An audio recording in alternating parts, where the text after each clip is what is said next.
Welcome back. This is Guru from Guru Commerce Wala. We have started with second chapter, which is the functions of management. उसमें हमने दो topic cover किया, planning and organizing. Now we will move on to the next, which is staffing. ठीक है. Topic start करने से पहले मैं आपको बेसिक अंडरस्टैंडिंग दूंगा. पहले स्टाफिंग मतलब क्या. हर चीज़ प्लानिंग पहले स्टार्ट होती है, वो तो आपने समझा होगा.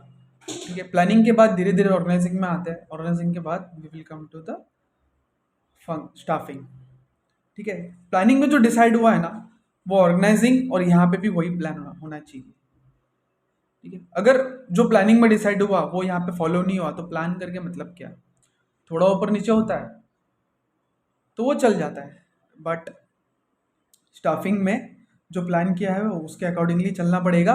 और इसके अलावा स्टाफिंग सिर्फ स्टाफ, स्टाफ मतलब लोग. ठीक है. ऑफिस में जो स्टाफ होते हैं वो उसके ऊपर ही है, ये उसके अलावा कुछ नहीं है. It is not related to any financial physical man material, sorry not man material. It is only related to the staffing of human resource. ठीक है.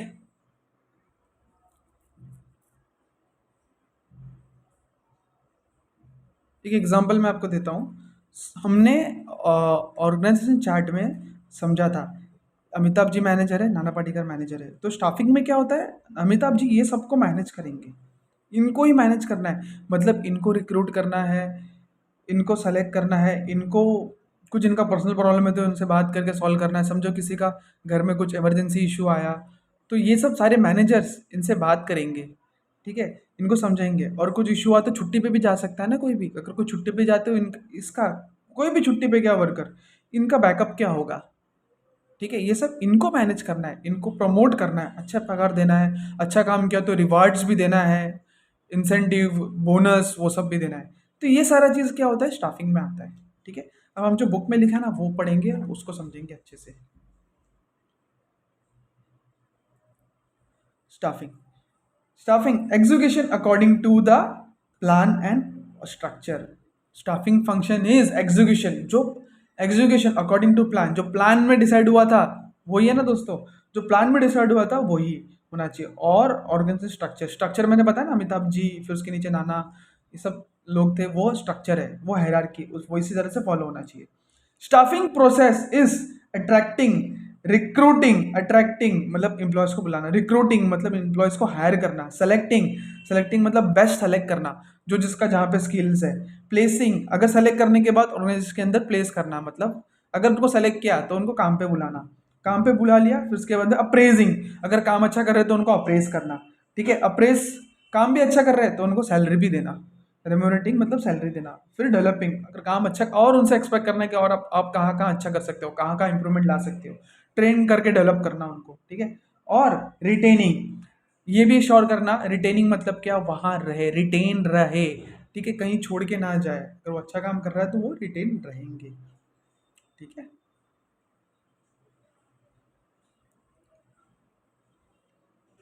Next point, overall growth and success is based on appropriateness of staffing function. अगर staffing function appropriate है, बराबर है, बहुत smooth अच्छे से है, तो ओवरऑल ऑर्गेनाइजेशन का ग्रोथ और सक्सेस आराम से हो सकता है. इट एम्फेसाइज मैनेजिंग ह्यूमन, मैंने बोला था ना सिर्फ ह्यूमन को, नॉट, इसका मतलब नॉट होता है. ठीक है. इक्वल टू साइन किया ना, नॉट, नॉट मटेरियल और फाइनेंशियल रिसोर्स, ओनली ह्यूमन, सिर्फ लोगों को मैनेज करना है. ठीक है. बहुत बड़ा एम्प्लॉयज़ है ना, बहुत बड़े एसेट होते हैं ऑर्गेनाइजेशन के, उनको मैनेज करना इतना इजी टास्क नहीं है, और उनकी वजह से सब कुछ चलता है. ओके. डेफिनेशन, हेमन क्या बोलते हैं, staffing is a pertains to the function, staffing function pertains to recruiting, selecting, development, training and compensation to subordinate. जो हमने ऊपर पढ़ा था ना दोस्तों, ये वही है. रिक्रूट करना, रिक्रूट करने के बाद सेलेक्ट करना, सेलेक्ट करने के बाद जो है उनको डेवलप करना, डेवलप कैसे होगा, ट्रेनिंग करके होगा, फिर उनको अच्छी सैलरी देना, बोनस देना, रिवॉर्ड्स, इंसेंटिव सब देना, etcetera. Let's start with importance. First point, provide the job satisfaction. ठीक है. स्टाफिंग अगर पॉसिबल प्रॉपर होगा ना तो जॉब, हर एम्प्लॉय का जॉब में सेटिस्फाइड होगा, मेंटल प्रेशर नहीं होगा, खुश होगा और अच्छे से काम करेगा. ठीक है. और एम्प्लॉय मोटिवेटेड कैसे होंगे, स्टाफ मोटिवेटेड कैसे होंगे, देखो, employ motivated through financial, non financial incentives. Financial मतलब क्या, समझो टर्नओवर पे इंसेंटिव दिया, कुछ रिवॉर्ड्स दिया, ठीक है, इतना इतना जितना जितना एंटिटी ने कमाया पैसा उसका आपको 1.1% मिलेगा, ठीक है, ये फाइनेंशियल हो गया, मतलब मनी टर्म्स में उनको पैसे मिलेंगे तो वो मोटिवेटेड रहेंगे। और नॉन फाइनेंशियल मतलब गिफ्ट मिल गया, कुछ बोनस गिफ्ट गिफ्ट मिल गया और कुछ गुडी बैग्स मिल गए, that is non financial terms. Educate remuneration increases, बराबर सैलरी दोगे ना, रेम्यूनरेशन मतलब सैलरी बराबर दोगे ना, जॉब सेटिस्फेक्शन बढ़ती है एंड मोरल भी। आप सोचो, आपको अगर जॉब मिलता है, आपको अगर अच्छा जितना सैलरी मिले तो आप खुशी से काम करोगे। फिर आप काम बहुत कर रहे हो, सैलरी कम है, तो फिर आपको मज़ा नहीं आएगा काम करने में।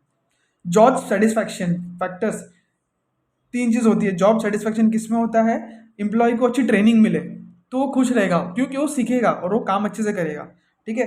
अच्छा रेम्यूनरेशन मिले और जॉब की सिक्योरिटी। जॉब की सिक्योरिटी मतलब क्या होता है कि कल कोई निकाल नहीं सकता। पता है, एक जोक बीच में बहुत चल रहा था, गवर्नमेंट जॉब, जो इंस्टाग्राम पे बहुत चल रहा था। गवर्नमेंट जॉब के हो तो आपकी, आप गांव में ऐसा होता है ना, गवर्नमेंट जॉब का कोई लड़का है तो उसकी लड़की आराम से मिल जाती है, भले वो कैसा भी दिखता हो।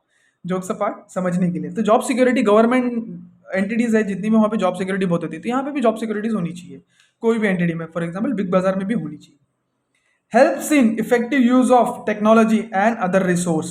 Trained employees can use latest technology.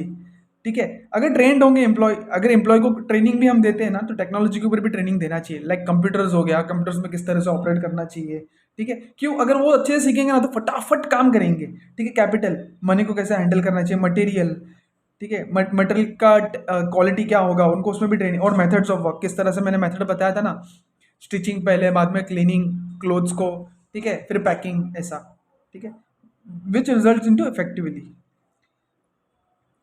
Planning, sorry, staffing helps in building competitive strength, ठीक है। एक कॉम्पिटिटिव स्ट्रेंथ बिल्ड होगा, मतलब दूसरी दो, मतलब एक बिग बाजार एक हाइपर मार्केट है, बिग बाजार में ये सब चीज़ चल रहा है तो उसको पार्ट कॉम्पिटिटिव होगा। क्यों, क्योंकि देखो बिग बाजार और हाइपर मार्केट दोनों कॉम्पिटिटिव है, ठीक है। अगर एक ने अच्छे से फॉलो किया ना तो उसको बोलेंगे कॉम्पिटिटिव स्ट्रेंथ, मतलब कंपीट अच्छे से कर रहा है वो, ठीक है। उसको बोलेंगे कॉम्पिटिटिव स्ट्रेंथ होगा। बाकी और से आप अच्छा करोगे अगर ये सब चीज़ें होगी तो। Helpful in improving standard of work and productivity. Standard मतलब क्वालिटी हो गया, और प्रोडक्टिविटी भी एक क्वालिटी जैसा होता है, जो कि प्रोडक्टिव मतलब प्रोडक्ट का क्वालिटी बढ़ेगा, और मतलब समझो कम टाइम में ज़्यादा काम करोगे, वैसा। In terms of quality of quality and quantity, so quality standard हो गया, क्वांटिटी आप बोल सकते हो प्रोडक्टिविटी, ठीक है, वैसा हो गया। समझो स्टिचिंग में आप एक दिन में एक क्लोथ स्टिच कर सकते थे, पर दूसरे दूसरे दिन में क्या करोगे, दूसरे दिन में एक और आधा क्लोथ या तो दो क्लोथ्स भी सिल सकते हो, ठीक है। Third, active human resource development. Skilled and experience employees is an asset of organization. देखो मैंने बोला था ना, बिना एम्प्लॉयज के एंटिटी कभी चलती नहीं है। सो जितने भी स्किल्ड और एक्सपीरियंस होंगे ना, उनका वैल्यू है ऑर्गेनाइजेशन में बहुत होता है। अब उनको क्योंकि सब पता है और वो काम आसानी से अच्छे से कर सकते हैं। Staffing helps to inculcate organization culture, एक कल्चर बनाता है। Trains and develops existing workforce, ensures the smooth functioning of all the managerial aspects. Manager जो बोलता है उसका स्मूथ फंक्शनिंग होता है। Fourth point, follows and maintains harmony. Harmony मतलब पीस। तो पूरा आंसर वही लिखा रहेगा कि एक दूसरे का तालमेल होना चाहिए, मेल सब होना चाहिए, ठीक है। Individual are selected, recruited and place. Individual को हम क्या करते हैं, जब वैकेंसी होती है तो हम उनको बुलाते हैं और उनका इंटरव्यू लेते हैं, उनको रिक्रूट करके, सेलेक्ट करके, रिक्रूट करके फिर ऑर्गेनाइजेशन में प्लेस कर देते हैं। As well as their performance और रेगुलरली अप्रेस। जो भी वो काम कर रहे हैं उसको रेगुलरली मैनेजर को अप्रेस करना चाहिए।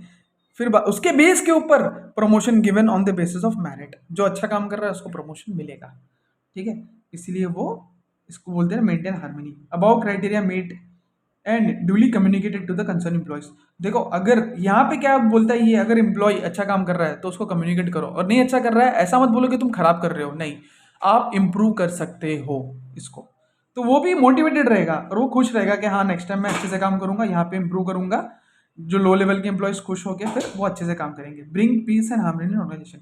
ये सब अच्छे से फॉलो होता है ना तो ऑर्गेनाइजेशन में क्या होता है, झगड़ा नहीं होता, लड़ाई नहीं होता, पीस होता है, हार्मनी होता है, सब अच्छे से चलता है। पीस हार्मनी सब है तो सब कुछ बराबर चल रहा है, ट्रेनिंग सब मिल रहे, तो इफिशियंसी भी होगा। Fifth point, improve efficiency, training and development offered to the employees for the self development and organization development. देखो ट्रेनिंग और डेवलपमेंट मिलता है ना, एम्प्लॉय खुद के लिए भी आगे बढ़ता है। सपोज करो कंप्यूटर्स का उनको ट्रेनिंग दिया, ठीक है, और वो कंप्यूटर फटाफट चलाना सीख गया, तो उसके लिए भी फायदा है और ऑर्गेनाइजेशन के लिए भी फायदा है। Proper selection gets the quality of employees.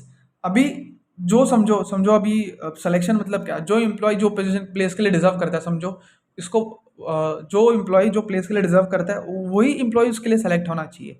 अभी ऐसा तो नहीं मैन्युफैक्चरिंग के लिए सेल्समैन का कोई कोई बंदा आया उसको हम सेलेक्ट नहीं कर सकते। अगर मैन्युफैक्चरिंग का बंदा है उसमें उसका टैलेंट है तो उसको ही हमको सेलेक्ट करना है, इसलिए हम बोलते हैं प्रॉपर सिलेक्शन।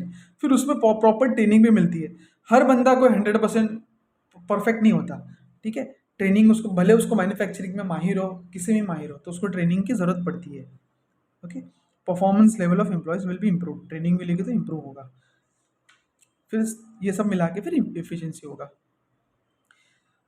6 पॉइंट्स से हम लोग मिलते हैं नेक्स्ट लेक्चर में गाइस, ठीक है। Till the time take care, see you in the next lecture.